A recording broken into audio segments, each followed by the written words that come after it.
else for traveling and joining us here for discussions and sharing your thoughts with us. And we're going to have a little panel on history, memory and space.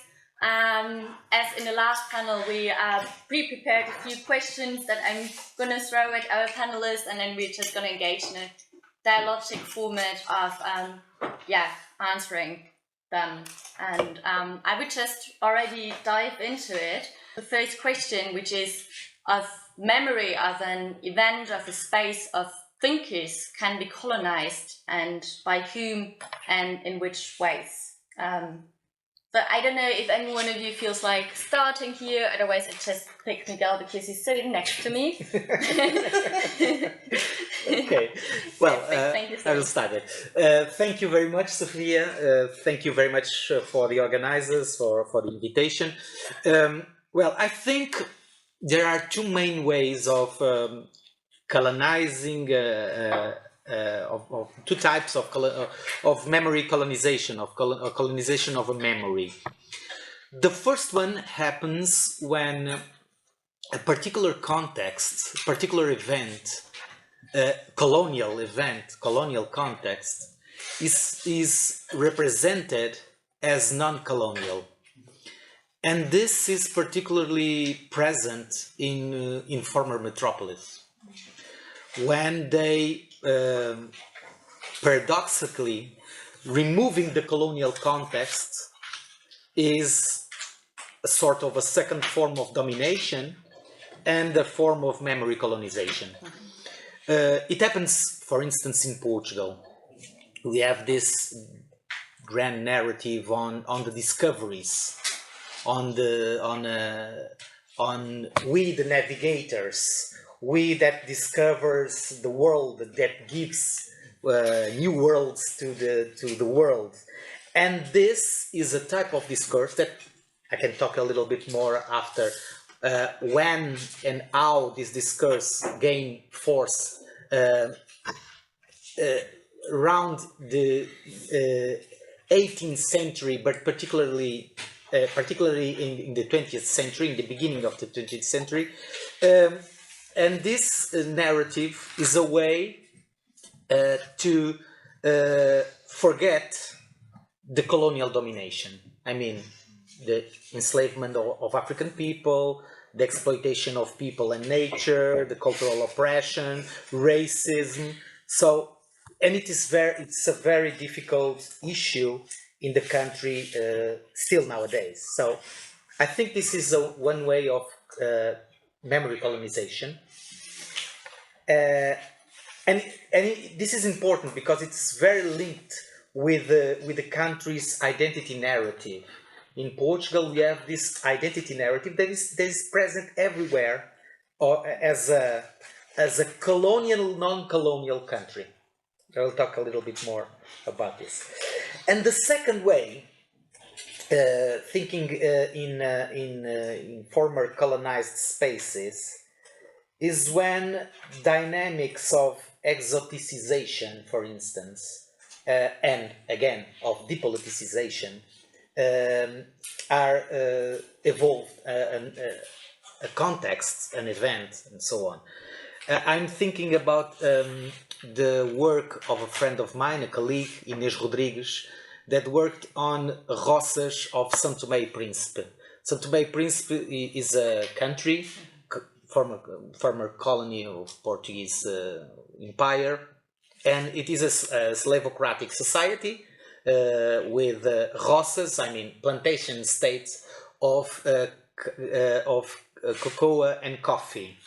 And now these roças that are spaces of suffering, because people are there, they are forced laborers that went there from Mozambique, Angola, and even Cape Verde to São Tomé e Príncipe, forced labor, indurated labor, and now they are building luxury hotels in that spaces.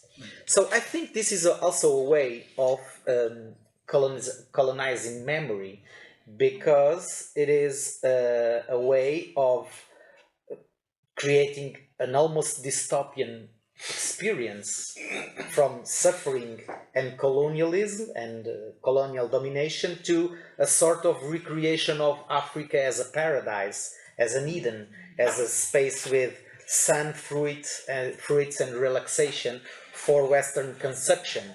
And also, as you can see here, there is a lot of examples of coloniality working together.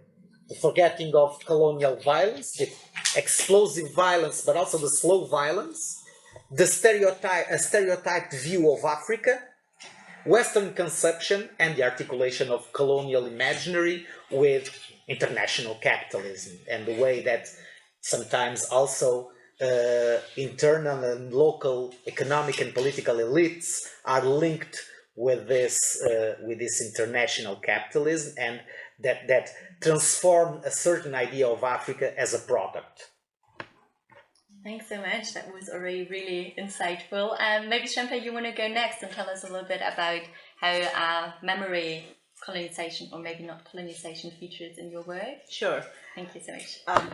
Thank you for inviting me. I feel like a little bit of an interloper here, especially after the first two panels for today, which I thought were outstanding. So this is a little intimidating. There's a quote by Milan Kundera that has always spoken to me, and the quote is, you probably heard it, the struggle of man against power is the struggle of memory against forgetting. And I've often come back to this quote, and I've thought a lot about this quote in the context of Palestine recently. And I want to come back to Palestine after I talk a little bit about my work. But if I forget, please remind me to come back to that. So the question about can memory of an event be colonized, of course the question is yes, as you already answered, right? And I think the way that that form of colonization occurs in the current moment is through actually nationalizing narratives, right? Telling histories through national frames. Like all memory we know is mediated, right? All collective memory is mediated. They come to us through different institutions of knowledge. We remember the past through different institutions of knowledge, whether they are our academic institutions and what they sanction us to learn about, teach, what disciplines are allowed, what kinds of voices are allowed into those disciplinary tellings, right? Whether they are archives, right? Who is in the archive, who is not in the archive, whose voices make it into the archives, how you read the archives, right? Or through museums and memorializations, which is where my work is going in the current moment. All of these are institutions that mediate memory. So my particular work is, my current work is on Fat Man, which is the nuclear bomb that was dropped by the US on Nagasaki in 1945. It was the second and the last bomb that was used in a war, last nuclear bomb that was used in a war. And what I'm trying to do in my project, there are some people in this room who heard me talk about this extensively in a talk I gave last week. So please continue. So apologies to them. I'm going to do a very short summary of it. So usually the way that story of Fat Man is told is it's told in different ways in different contexts, and I'm going to get to that in a bit. So Fat Man is the bomb that's dropped on Nagasaki that leads to the end of World War II, right? The US wins, Japan loses, the US is a victor, Japan is a victim. And that's how the story is told in both the US and in Japan. What I'm trying to do is I'm trying to think of Fat Man not as just a bomb in its final phase, but as, and I use Marx to do this, is to think about the bomb as a fetish commodity that's produced through a long production process, right? So where the uranium is mined, it's milled, then the bomb is tested before it is dropped. And what I try to do is show that all the nodes of this production process are basically on formerly colonized or indigenous lands. So there's a longer story to be told about the bomb. There's a fuller story to be told about how we think about this bomb.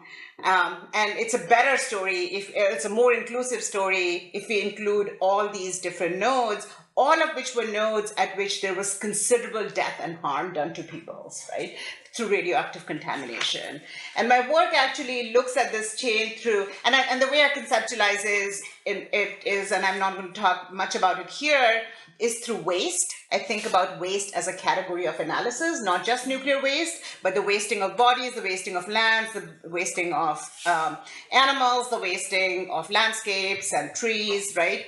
And thinking about nuclear production and use as a form of wasting, and how to tell that story as a form of wasting. So there are 4 nodes that I look at. So the uranium, the story actually begins in Congo, in Belgian Congo, in a place called Shinkolobwe, where the uranium for that bomb was mined. Then it was converted into plutonium at Hanford in eastern United States, very close to where I live now. And then it was tested in Trinity, New Mexico. If you've seen the film Oppenheimer, you will recognize that. And then it was dropped in Nagasaki. And I want to see how the story of the same bomb is told at all these different nodes. So how do we sort of remember the bomb? How is memory produced at all these places, at all these different nodes? And really, in the US, the story that is told at both Hanford and in Trinity is a story of US triumphalism and scientific ingenuity. It's all about technological mastery and sort of winning World War II. Like, it's celebrated. There's very, very, very little mention even of Nagasaki, right? So it's exactly what you were saying, right? It's a story, it's a national story, it's an uncolonial colonial story, basically. It's a colonial story that's told without any reference to colonialism. In Japan, that story is told, and Japan has a very elaborate museum to commemorate the bomb, unlike Hanford and Trinity, which also have museums, but not of the same scale. In Japan, the story is told in a way in which Japan is entirely a victim, and then becomes a voice for peace, a completely depoliticized voice for peace. And what it evades is the history of Japan in World War II, its own story of colonization, both within Japan and outside of Japan, right? So Japan is only a victim in the story and then becomes a voice for peace. So it also becomes a nationalized story, right? And in a form, uncolonizes that story, right, in its telling. And then the first site, which is Shinkolobwe, there is no memorial. It's not an open pit mine, but it's a barely closed mine that still continues to harm people. But nobody remembers the story of the Congolese in the making of this bomb. So what I say is, for the darkest people in Fat Man's production chain, there is neither commemoration nor reparation. We have forgotten, right? So this is the sort of, if the struggle of man against power is the struggle of memory against forgetting, the forgetting happens at all these different nodes, but in different ways. But the Congolese, we have completely forgotten, right? So I think about this so memory making is an active process, right? It's not just something that has happened in the past, and we are making memories as we speak. And I'm coming back to Palestine, you didn't have to remind me. So I recently visited the 9/11 memorial in New York City. And the story that memorial tells, again, has no past and no future. It is a memory of being bombed, of the US being bombed from the outside. There's nothing that led up to that bombing, and nothing that happens after that bombing, nothing that the US does after that bombing, right? And it feels to me, in this moment, we are actively creating a memory out of October 7th, which is the Israeli state is doing it, but it's also happening in other places. It's happening on US campuses as well, which is that there was nothing that led up to October 7th, and there is nothing that happens after October 7th. So I think we need to think in this moment about how we are creating memories that erase certain pasts and then craft particular futures because we have forgotten those pasts. Thank you so much. Ayesha, you work a lot on like intellectual history and I was wondering, I'm sure you also have several encounters how memory is colonized probably in your work, and if you could elaborate a little bit on it. Thank you. Good afternoon to everyone. It's really, really great to be here. It's my first time in Marburg, my second time in Germany. A great experience getting a visa. Elaborate. Thank you so much also to Selvi and Sophie, the organizers, and the other people. It's really been quite an honor to be here and to meet all of you. So, as Sophie mentions, I'm a South African scholar, and so I'm going to begin by really prefacing my remarks in this conversation, and even my sort of general approach to all of these questions, to my own identity and research as a South African scholar, but also as an intellectual historian. So I'm really interested in that third latter iteration, events-based, but also thinkers. And I'm going to talk about that just now. Because I'm imbricated in this post-apartheid project of memory and meaning through my recent research project at the British Academy, which is trying to think about Black intellectual history and Black intellectual responses to settler colonialism and apartheid in the South African anti-apartheid archives, but also more generally where they're located in other parts of the world. But of course, for those of you who are not familiar with the South African context or might have kind of very sort of disparate readings of how colonialism actually sort of was operationalized in South Africa, I'm going to start off by providing a very sort of brief glimpse into the kind of historical contextual aspect. And I'm going to start off by saying something kind of really sort of provocative. South Africa's colonial past represents one of the most brutal and violent encounters across the entire European settler community in Africa. And this colonial project, because one cannot actually answer the question of how memory can be colonized if we can't understand how colonialism actually sort of takes place, is characterized in South Africa by three particularly brutal forms of dispossession. That of land, that of labor, and that of the theory of being, the question of ontology, which keeps coming up. And in the latter, as we know, the entire segregationist and apartheid ideology was to inscribe the question of ontology through institutionalized racism and discrimination, which endures for over a century in South Africa.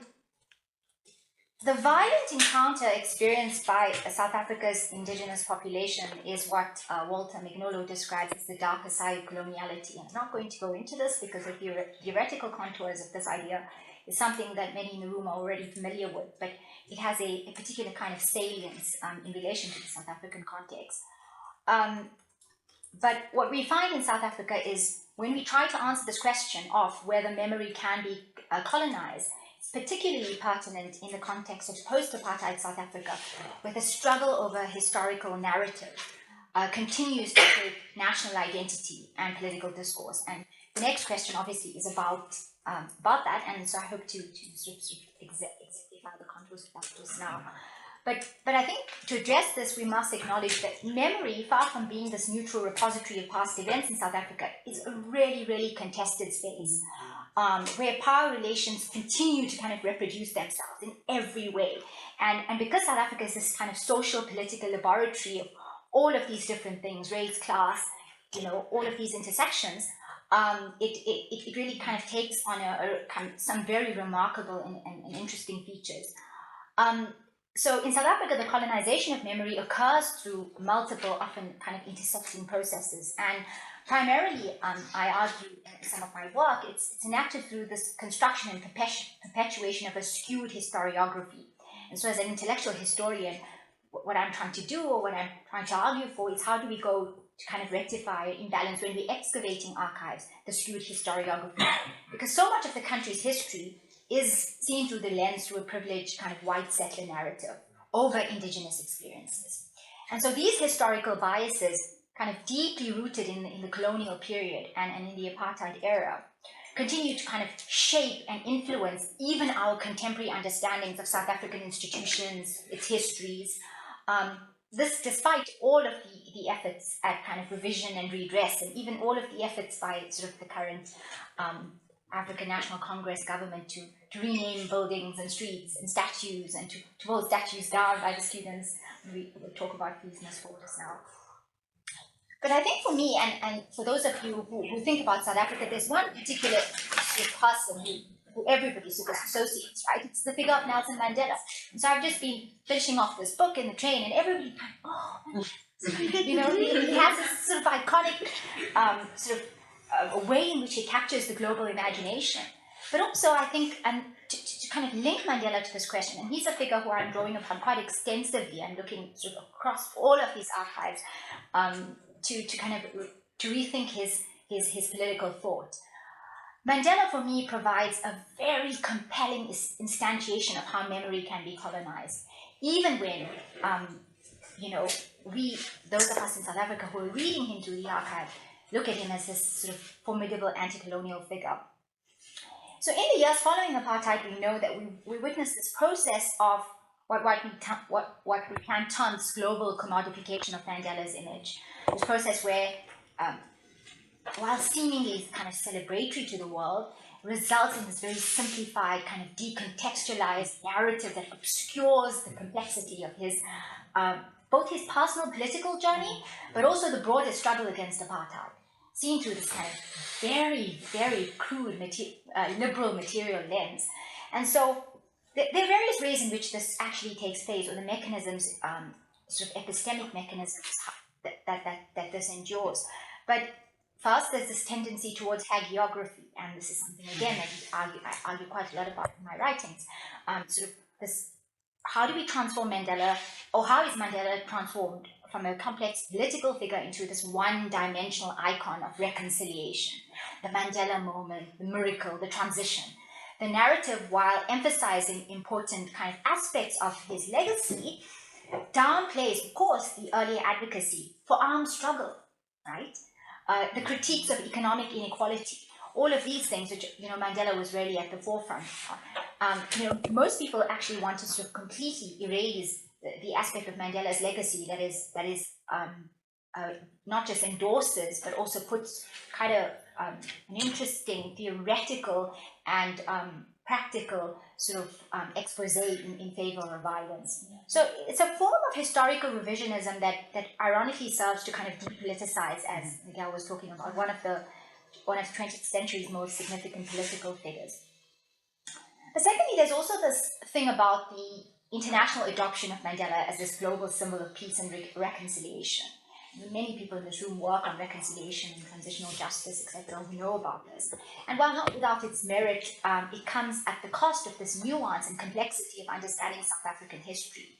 It overshadows the local memories and interpretations that challenge this notion of South Africa as a rainbow nation, this notion of the rainbow nation rhetoric, which again I'm going to speak about just now, that's dominated so much of post-apartheid historiography and discourse.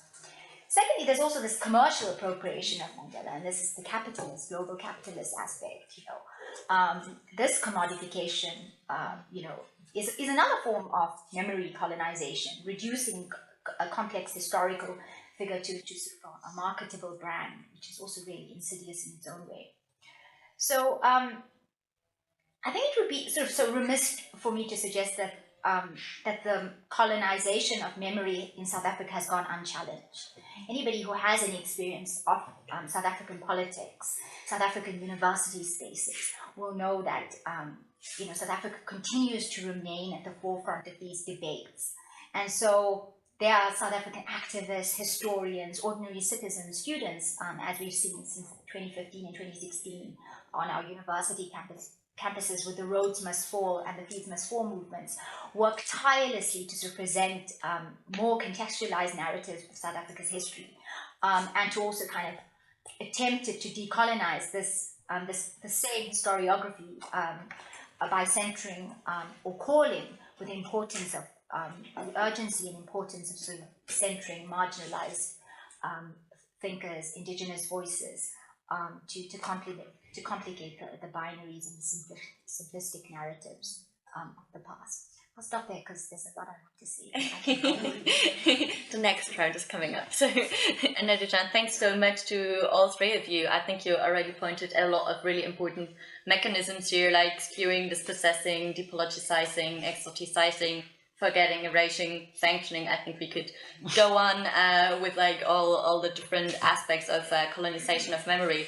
And this kind of really ties in with the next question that we prepared, which is how is resistance or struggle against or for, it can be hegemonic, colonial, post-colonial memory of space, event, or thinkers manifested in your research, in your work, in your thinking.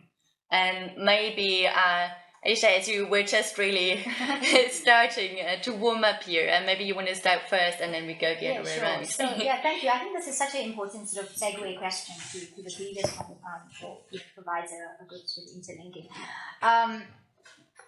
Well, indeed, I would argue that kind of resistance to hegemonic or colonial memory and the struggle for kind of post-colonial memory takes various forms, instantiated in various ways. And again, sort of drawing back to the South African case study example, what we see is since the end of apartheid, we have both the state, political parties, kind of civil society, and ordinary people who have attempted to deal with these legacies of the past to kind of engender what I would describe a more common sense notion of nationhood. And this process of dealing with the past is often sort of articulated, at least academically, through this theoretical lens of post-colonialism. In particular, on attempts to establish historical truth and collective memory. How do we redefine the notion of blackness, for example, in a context where coloniality and apartheid has marginalized and excluded sort of black actors and agents from dominant accounts of history? So I think one really interesting way in which this takes place is, this process of sort of dealing with the past, this manifestation of resistance, as the question kind of speaks about, against hegemonic or colonial memory, is perhaps most vividly sort of exemplified in recent South African history through the hashtag Rhodes Must Fall and Fees Must Fall movements. And the reason I want to talk about that is because I was a scholar, young university academic at these campuses when this took place at Wits University. And these movements, which began in 2015, not only challenged kind of question economic structures of higher education in South Africa, so speaking to broader question of South African political economy, racial capitalism, etc., but also kind of became a really, really potent site for contesting the colonial legacies in knowledge production, and also kind of questions of spatial organization, apartheid geographies. They became much more sort of important debates around enduring political and theoretical questions that everybody had to confront and interrogate. And so what we saw with the Fees Must Fall is that, movement, they demonstrate this resistance against colonial memory of space, for example. So through its occupation and reimagining of how university campuses are organized, students were articulating how these institutions often were designed and structured in sort of through the lens of colonial tropes, according to colonial and apartheid era ideals, and really began to contest that. I mean, perhaps for me, one of the most vivid memories of that is when what was called the Central Block in Wits University, when the students occupied that at the height of the Fees Must Fall movement, and that space was then, the students started referring to that as the Robert Sobukwe block. Robert Sobukwe was a famous Pan-Africanist thinker and intellectual in South Africa's liberation history, and that name then was eventually adopted more formally by the institution. And the same thing happens at the University of Cape Town, where we see the removal of the Cecil John Rhodes statue. This is a very pivotal moment at the University of Cape Town, but more broadly in South Africa's higher education history. Just a couple of weeks ago, the then Vice Chancellor of the University, Max Price, was giving a really interesting sort of recollection. He's just published his memoirs of the Rhodes Must Fall movement, and his time as the Vice Chancellor. And he was talking about, the question was posed to him, do you think that when you left, after your tenure as the Vice Chancellor, you left the university more transformed? And he said, this was a really difficult question, of course, as you can imagine, and put him on the spot, but it was an interesting question because he answered it in what I thought was a really, really fascinating way. He said, well, it was actually the student movement that sort of catapulted us into that position of actually even interrogating the question of why we were so untransformed and what we were going to do to remedy it. So, so that act of the falling of the colonial figure of Rhodes is not merely about this removal of a physical object, but actually about challenging the spatial memory encoded in the university's landscape. And in a place like Cape Town, I know there are some people in the room who know Cape Town very well. I met somebody on the train yesterday who said, oh yes, I know Cape Town. And I said, but which part of Cape Town do you know? Because there's the European part of Cape Town, and then there's the part of Cape Town that hasn't been decolonized.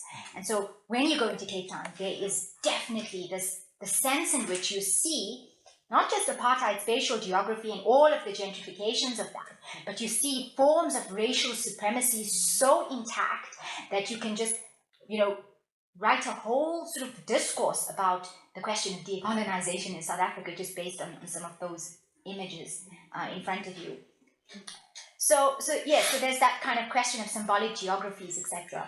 But I think, and I'm going to kind of end up here to give my other colleagues an opportunity also to enunciate on this question. There was also what Biswas also forced us to do was to also challenge this question of the epistemological foundations of kind of higher education in South Africa, because students were not just demanding financial accessibility, but they were also talking about what fundamental rethinking is happening around curriculum, around pedagogy, around knowledge. What knowledge is valued, how it is produced, and who is producing it. And so that becomes a center question and becomes how we start to organize ourselves intellectually around at university campuses. And not in this kind of often crude or simplistic identitarian way that we needed to kind of collapse ourselves into some kind of Africanization discourse. No, this manifested rather in really interesting ways, calling not just for decolonizing the curriculum, but also kind of thinking about African knowledge systems, histories and experiences, and why the dominance of so much of European and North American theory and literature had actually excluded indigenous knowledge systems. And so many people took that task very seriously and to draw from what my Wits colleague Achille Mbembe calls an epistemic pluralism of ideas. So how do we bring different knowledges together and allow them to sit side by side without kind of throwing anything out? I'm going to stop there. I just probably want to just talk a little bit about the implication of Steve Biko and Black consciousness. I think that was a really, really also important outcome, because Steve Biko now becomes such an important figure in this project that I'm working in, not least because of the way in which he is now reenacted in South African memory and in the way in which South African meaning making happens, but in a way in which activists and students and those involved in intellectual work were attempting to reclaim and kind of reactivate the question of sort of decolonization, but also kind of Black resistance that had been so marginalized in post-apartheid narratives of reconciliation. Yeah, I'm going to stop. Thanks so much, Ayesha. Shampa, do you want to continue? Sure, I have some very inchoate thoughts, but I first have to say, I will have to tell you about my memory of singing what was then the ANC national anthem and became the South African national anthem in front of Steve Biko when he came to India, way back in another life. It's a very fond memory.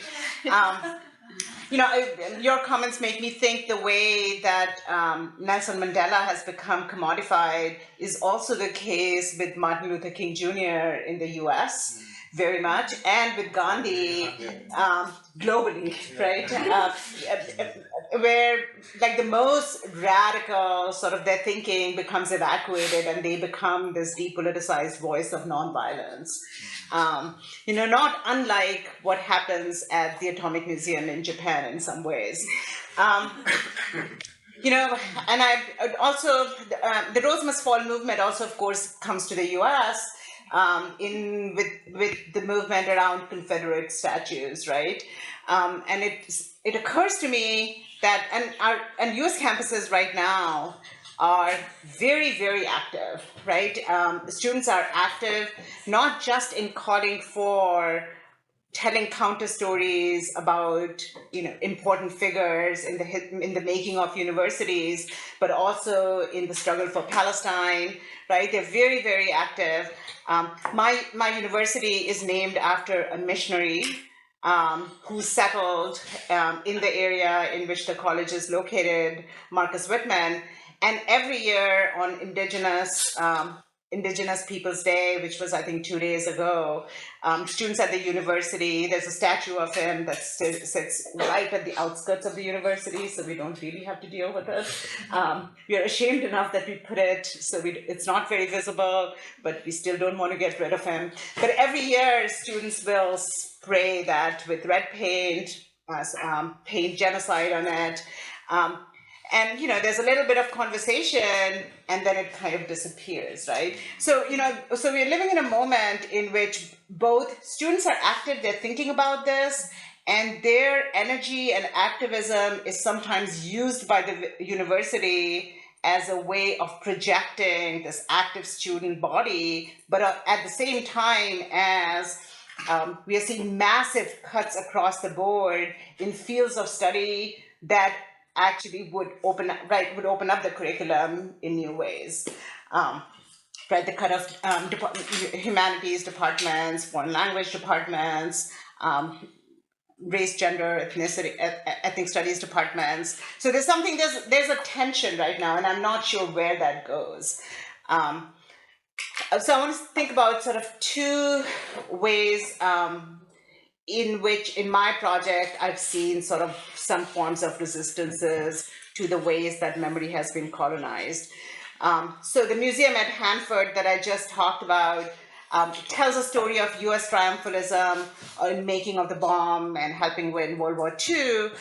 I'm involved with a group of activists who have been actively trying to, so that site is maintained by a federally funded National Parks Association, Historical Association. And so I'm part of this group that has been trying to push them to create an alternative narrative, or to at least include testimonies from Nagasaki, right? So we've tried this for a long time. It's not going anywhere, but it is an attempt to get the museum to tell a different kind of story, or at least a story that adds additional voices, even if it doesn't, and disrupts by just adding voices, not by retelling the story, right? Because that would be a minimal change and should be an acceptable change, but it has not gone anywhere. I also know a group of artists who would like to see a memorial at Shinkolobwe in Congo, right? There are folks who would like to see that declared a World Heritage Site, as it should be, right? I'm not sure that's going to go anywhere. But I wonder, so we are also in this moment where a lot of folks are thinking about decolonizing the museum, what it looks like to decolonize the museum, right? So these efforts go towards creating different kinds of memorials or telling the stories that museums tell in different ways. And I'm raising this as a question. I'm not sure that looking to museums and memorials for memory making is going to go the distance, right? It's going to do the work of sort of recreating new memories or being able to bring other voices in. There are alternative memories in a lot of places outside of these sites of institutionalization, right? And what we try to do is bring these voices into the sites of institutionalization, but perhaps that is not a project that's going to go very far. And we need to retrieve these other sites as more important sites, right? I'm not sure what that looks like, right? But I'm wondering if institutionalization is not the best mechanism of resisting the institutionalized stories that are being told. Thank you very much, Shampa. Then it's up to Miguel. I will follow Shampa. notes on the decolonizing public space. And 2 years ago, in my institution, I saw a conference, Raoul Rau's conference on statues, and he introduced a concept on iconoclasm, which is, well, the discussion we are having regarding statues and the way that you are dealing with these public marks in the public space.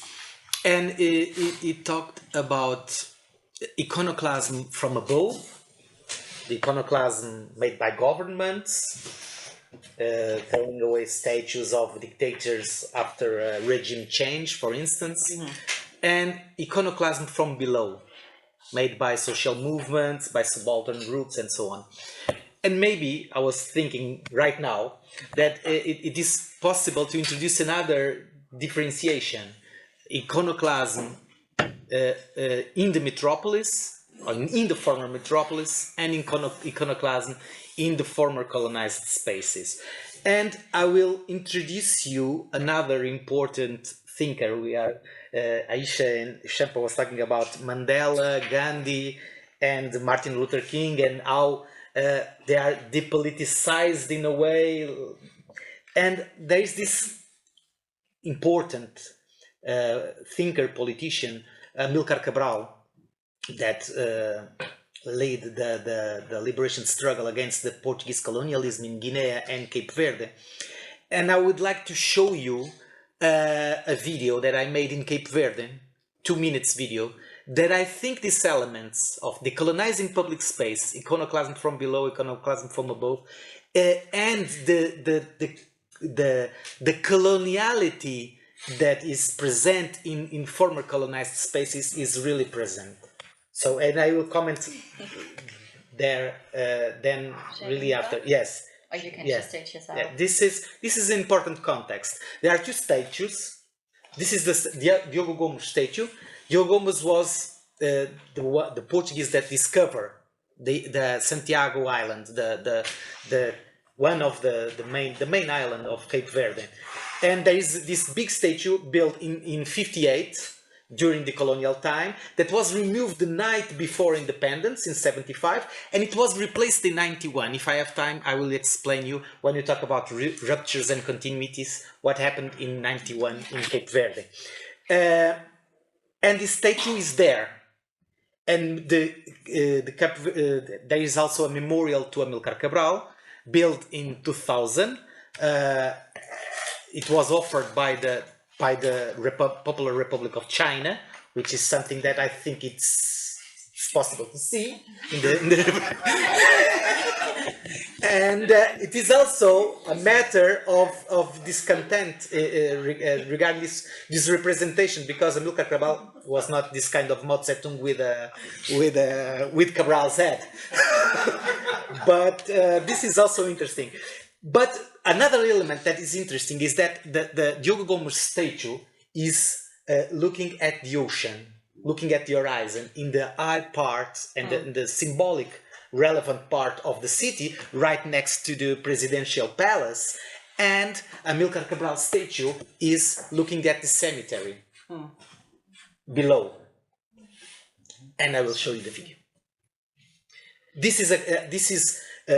It was filmed in January 20. It was the day that Cabral was assassinated, and they made the youth in Cape Verde made a march, a manifestation, demonstration, trying to revive Cabral's ideals. And the officials, the government, made also a demonstration, a symbolic parade, official parade, and they clash.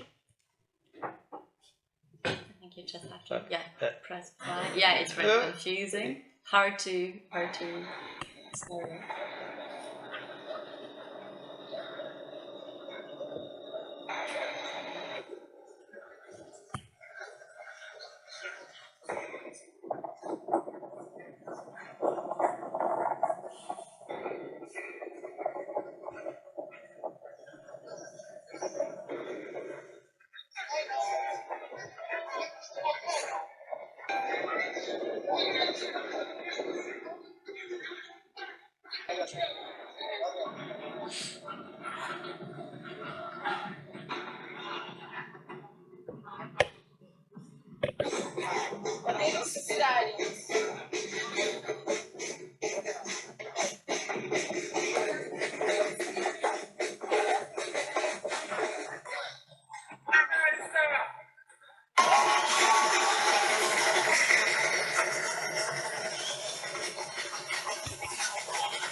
This is Yokohama Station.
Yes. Let's see if I'm better at stopping it. Yes. Yeah. Okay, just a quick note. Well, we can talk a little bit after about this video. There's a lot of dimensions there, but it is a claim for Africanity. This youth, they are using Cabral as an operative concept, as something that is useful to contest the political elites in Cape Verde, but also a certain idea of coloniality that is very present in Cape Verde, because Cape Verde is a Creole society that is always dancing between Africanity and a certain desire of being Europeans. And well, I will talk a little bit more about it because it deals with 91 and the idea of continuity and rupture, but I will stop here. Thank you so much, and also thanks a lot for already pointing to my next question, which is about continuity and rupture, as you might have guessed already. So what I would also be interested in learning from you is what are the historical events in your research that signal rupture or, on the opposite, continuity? And what are narratives, official narratives, for example, when it comes to breaking with one past and then aligning with a different past or a different future, even? We might have to answer a little more shortly this time, because we still want to have enough time to engage in discussions. But yeah, maybe Shampa, this time you want to start, and Miguel, and then Ayesha, is that all right? Perfect. Sure, I'll keep this brief. So of course, the nuclear studies, the invention of the bomb is the moment of rupture. Everything changes after that, right? For nuclear studies, anyways. And there is a sense in which the invention of the bomb is a rupture, in that it makes us confront the extinction of the human species on a planetary scale, not just the human species, but also non-human species, non-humans on a planetary scale, in a way that we had not confronted before. And that, of course, then becomes a form of continuity in the way that we're thinking about the Anthropocene in this moment, right? But the rupture that I want to talk about is in the field in which I was trained, which is international relations. So I'm trained as an international relations theorist. I try to practice something different. The story of that international relations tells about itself is that World War II is the big rupture, right? Because the field itself emerges as a field after World War II. There is a genealogy that began, there is a genealogy before World War II, but really it emerges as a field in the Anglo-European world in World War II. World War II is the moment which inaugurates the liberal international order. The United Nations comes into being, the Bretton Woods institutions, the World Bank, the IMF, right, come into being. The process of formal decolonization begins after that, and these nations, this is the story that international relations tells. Newly independent nation states are welcomed into the liberal international order through the United Nations and through the structural support provided by these major international institutions like the World Bank and the IMF. And then, of course, the Cold War also begins in this period, right? And that is described as a Cold War, right? Sometimes it's also called the Long Peace because the two superpowers do not confront each other directly, right? So it is. So so World War II is it's a brutal war, right? It's a moment of disruption because it's a brutal war, but then it inaugurates this period of what's called the Long Peace, the Cold War, right? But if you look at the world from the perspective of the Third World, from the Global South, right? The Cold War was never cold, right? Yes. The Long Peace was never peaceful, right? If nuclear weapons helped maintain peace between the Soviet Union and the United States, right? This was the practice of nuclear deterrence. Then what they did was export their conflicts to all these proxy wars all around the rest of the world, right? So it's very much a continuity for the rest of the world, right? Even though this is told as a story of rupture. So my work and the work of a lot of post-colonial international relations theorists is to tell the story of international relations differently as a story that is not the long peace, but in fact pretty hot and frequent wars and violence across the rest of the world. And that's what also my work with Fat Man is trying to do, like tell a different story about the way the nuclear bomb was experienced in parts of the world that are not just the US and Soviet Union. Thank you so much. Miguel. Well, I'm a historian, so my work is about continuities and ruptures. What I think that is interesting is to examine what is exactly a continuity or a discontinuity when you look at the public memory. And in Portugal, this is very clear because we have a transition by rupture. In the Carnation Revolution in '74, it was the downfall of the dictatorship and also the downfall of the empire. It happens at the same time. And then we have a memory of this period that stresses the discontinuity between the democratic society and the dictatorship or fascist period. So there is a rupture. In fact, Portuguese democracy was created in the basis of this rupture that is mentioned clearly in the Portuguese constitution of 76. But there is also at the same time a continuity on the colonial issue. That it's not a political continuity because colonialism ends as a political structure, but continues as an imaginary that is very present in social hierarchies, in racism, in an imaginary, in the identity of the country, in the very identity of the country. Well, this is an element. The second element that I would like to stress regards Cape Verde, because Cape Verde gains independence in '75 after the downfall of the dictatorship, the Portuguese dictatorship, and the colonial liberation wars. And the liberation struggle is the main heritage of the independence. So independence in Cape Verde is directly connected with the liberation struggle. Despite this, in the 90s, in the 1991, we have this political transition that occurs in a lot of contexts. So the single party system was substituted by a multi-party system, and so on and so forth.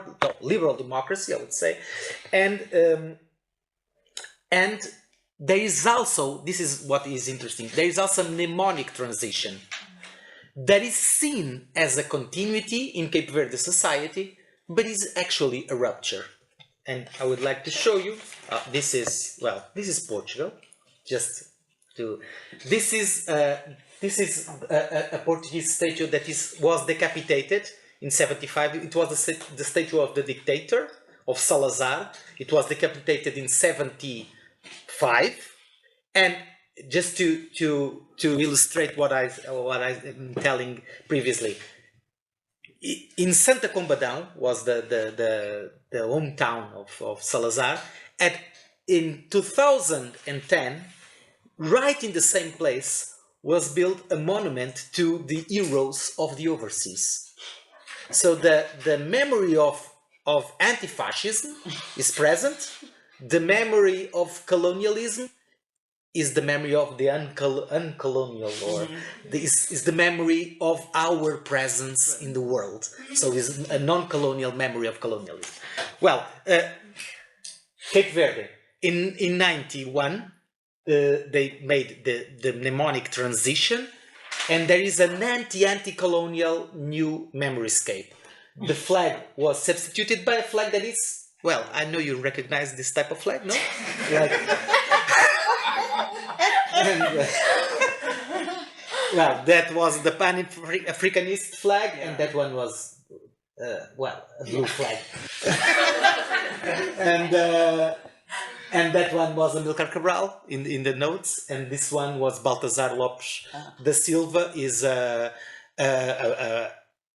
Cape Verdean novelist that fights in the early 30s. So it was previous to the independence, that fights for Cape Verdeanity. So everything changes. Also the statues. The colonial statues return to the public space. So when these young guys are contesting the statues, contesting the spaces where the statues are, dressing in one way and dancing capoeira, which is a Brazilian type of dancing, in front of a statue of a Portuguese governor that made slaughters. So it's really complicated scenario, but it is the presence of coloniality in former colonized places like in Cape Verde. Thank you so much. Can Ayesha, do you also want to elaborate a bit? So, I mean, Miguel's really fascinating sort of imagery on money has tempted me so much to open my wallet and show you exactly what's iterative of what I was talking about earlier. When in 2012 in South Africa, all banknotes were that were circulated, all of our denominations, from 10 Rand until 200 Rand, features the face of Mandela. And at the back we have, the animals from our sort of Big Five safari, and that obviously changes based on banknote, but Mandela is just routinely on all, features on all of our money. Oh, if I have a 20 Rand to show you, to illustrate my point. I just thought that was really fascinating, and there's something so much sort of to unpack there. But again, like Miguel mentioned, as a historian, this question of sort of continuity and rupture sort of features so prominently in the kind of research that I also do. But perhaps what I want to talk about is that in the landscape of South African history, I think the end of apartheid and our transition to democracy in 1994 is perhaps the most crucial or key event signaling rupture with the past. And so this becomes quite an important moment, even in the way in which we think about these questions epistemically, because we divide what is called apartheid and post-apartheid memory, coloniality, meaning, discourse. Our conceptual vocabulary is really sort of navigating between these two sort of areas that we're now thinking about historically. But as you know, this political transformation that takes place, this moment of political decolonization, it doesn't occur simultaneously with a kind of economic decolonization. So what we have in this project of political transformation is this really ambitious endeavor to reconstruct national identities. To reconstruct national identity and meaning through the concept of the rainbow nation, something I sort of referred to a little bit earlier on.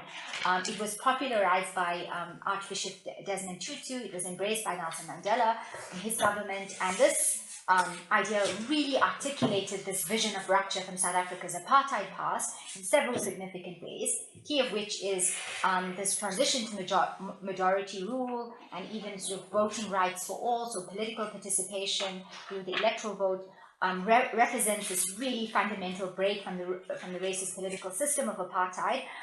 So we celebrate a new liberal constitution, one of the most progressive in the world, as South Africans like to say. Not everyone in South Africa.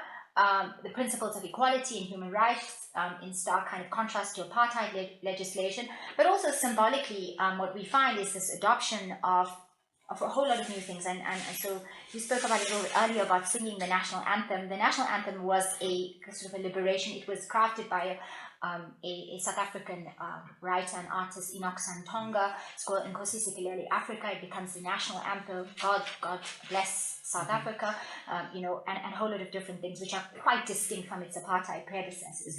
But like post-colonial scholars like Mahmoud Mamdani, who spends a fair amount of time evaluating the South African case study, argue the notion of rupture also coexists with significant continuities which complicate this project of national reinvention. And here I just want to talk about how, despite sort of these policy changes that take place, what we talk about economic structures, rethinking them, but it occurs in kind of really neo-colonial format, really keeping intact the perpetuation of certain or reproduction of certain racial inequalities, the slow pace of land reform, and the patterns of land ownership established under colonialism and apartheid largely persists, even though the African National Congress government speaks quite boldly and audaciously in Parliament about putting into place expropriation of land without compensation. And so while legal segregation ends, what we see, and so there's that rupture, social and residential segregation continues. We have enduring economic disparities. Institutions, including universities, retain cultures and practices rooted in colonial and apartheid era practices. So I think what Mamdani's analysis actually allows us to do is to really kind of think about incisively interrogating and critiquing this notion of the Rainbow Nation project. And I think that's where we see rupture and continuity, and its approach to the question of memory and meaning in South Africa, and reconciliation also, because he also observes in one of his it might be in a more recent text, that so South Africa adopts something called the Truth and Reconciliation Commission, which people in this room are quite aware of because they work on transitional justice, which focused on individual perpetrators and victims that were obscured in a systematic or systemic nature of apartheid. And treating it as a series of gross human rights violations rather than as this whole system of racial capitalism and domination. And there's a lot, of course, to be said here, but I think this attempt to kind of recreate memory in post-apartheid South Africa now continues to take several forms, but Mamdani's point, I think, endures about rupture and continuity in this complex process of how South Africa tries to reinvent itself.